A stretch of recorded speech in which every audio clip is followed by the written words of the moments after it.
Information technology کے میدان میں روز بروز ترقی ہو رہی ہے۔ ایک رپورٹ کے مطابق دنیا میں آئی ٹی انڈسٹری کا سائز 3000 ارب ڈالر سے زائد ہو چکا ہے، لیکن پاکستان کا اس میں حصہ 1% سے بھی کم ہے۔ اگرچہ چند سالوں میں پاکستان کی آئی ٹی برآمدات میں تیزی سے اضافہ دیکھا گیا ہے، لیکن حالیہ بجٹ میں ملک میں رجسٹرڈ تمام کمپنیوں کی طرح آئی ٹی کمپنیز پر بھی بھاری ٹیکس عائد کرنے سے انڈسٹری سے وابستہ افراد خائف دکھائی دیتے ہیں۔ یہاں پر ہو یہ رہا ہے کہ ہم آئی ٹی کے ہائی اسکل لوگوں کو کوئی الگ سے کیٹیگرائز نہیں کر رہا، اور جیسے ہم سب کو ٹیکس لگا رہے ہیں ہم ان کو بھی ٹیکس لگا رہے ہیں وداؤٹ ریئلائزنگ کہ یہ وہ لوگ ہیں جو کہ شاید 1 سے 2 ہفتے کے اندر جن کو باہر جاب مل سکتی۔ پاکستان میں وائی سیکٹر یہ ہے جو کم از کم ڈبل ڈیجٹ گروتھ مسلسل دیا جا رہا ہے۔ 1.25 ارب 1.5 ارب سے ہم 3 ارب پہ انشاءاللہ پہنچنے والے ہیں، لیکن ہمارا پوٹینشیل ٹو گرو اس سے ملٹیپل ٹائمز ہے۔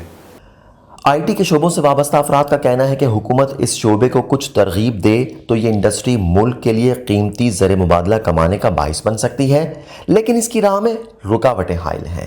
ہماری جو لمیٹیشن ہے وہ 3 لمیٹیشن ہے۔ ایک، پاکستان کا پول آف اسکل ریسورسز جس پہ سیکٹر بہت زیادہ کام نہیں کر سکتا سوائے سپورٹ کرنے کے، ایڈوائز کرنے کے۔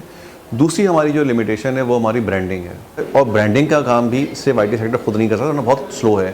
اس کے لیے بھی ایک پورے اسٹیٹ کو ساتھ کام کرنا پڑے گا، ملک میں ریسرچ کے تھرو، ملک میں اور انیشیٹو کے تھرو برانڈنگ امپروو کرنی پڑے گی۔ جو تیسرا معاملہ ہے وہ ہے ایز آف بزنس کا۔ جو لوگ یہاں پر کام کر رہے ہیں وہ انڈیویجولز ہوں یا بزنسز ہوں، ان کو لگے کہ we are welcome to operate in Pakistan, ان کو یہ نہ لگے کہ we are penalized because we are doing a documented work. Government سے ہمیں ہیلپ ریکوائرڈ ہے کہ وہ I T parks, tax benefits, startup support اور entrepreneur guidance, may be some sort of loan benefits to these I T companies, startups. تو اگر یہ سارے بینیفٹس ہوتے ہیں تو آبویسلی وی کین، یوتھ جو کہ باہر نہیں جائے گی وہ more around on the startups کی طرف جائے گی، یا more around on new business ventures کی طرف جائے گی۔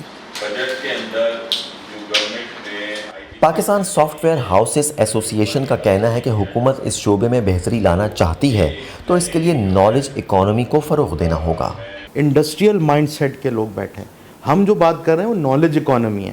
ایک فیکٹری کو یہاں سے بنگلہ دیش موو ہونے میں 4 سے 6 مہینے، سال بھی لگ سکتے ہیں۔ ایک آئی ٹی کمپنی کو یہاں سے باہر موو ہونے میں 1 گھنٹہ لگتا ہے، صرف اس نے اپنا بینک اکاؤنٹ چینج کرنا ہے، اپنے سارے ڈاکومنٹیشن، کانٹریکٹ چینج کرنا ہے۔ اور یہ وہ واحد سیکٹر ہے جو پاکستان کو اکنامیکل کرائسس سے بڑے آرام سے نکال سکتا ہے، جس میں ہمیں نہ کوئی لون کی ضرورت ہے، نہ کوئی فیکٹری لگانے کی ضرورت ہے، نہ ہمیں، کیونکہ this is all about brain, good train, connectivity, laptop, that's it. لیکن وفاقی وزیر خزانہ کا کہنا ہے کہ حکومت نے اس بار انفارمیشن ٹیکنالوجی کے لیے 79 ارب کی بڑی رقم رکھی ہے، جس سے حکومتی محکموں کی ڈیجیٹائزیشن، کئی ٹیکنالوجی پارکس کا قیام اور اس حوالے سے بنیادی انفراسٹرکچر قائم کیا جائے گا۔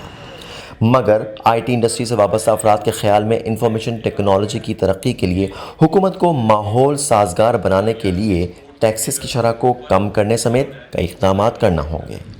محمد Saqib, Voice of America, Karachi.